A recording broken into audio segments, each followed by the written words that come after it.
Hi everyone, I'm Ofri from Menta.io, and today I'm going to show you how to log in to Menta.io through your Moodle environment. Before we start, it's important to note that if your Menta.io team is integrated with Moodle or any other LMS, or Learning Management System, then the only way to access it will be through that platform and not by going to the Menta.io website. Let's begin. First, log into Moodle and go to the relevant course. Next, find the relevant lesson to which there is a Menta.io discussion attached as an activity. You can spot it easily thanks to the Menta.io hexagon-shaped icon displayed next to it. Click on the title of the activity.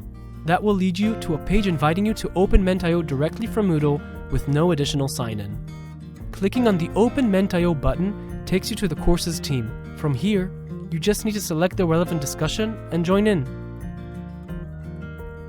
I hope that was helpful. For more questions, please feel free to reach out at support@ment.io. Thank you for watching.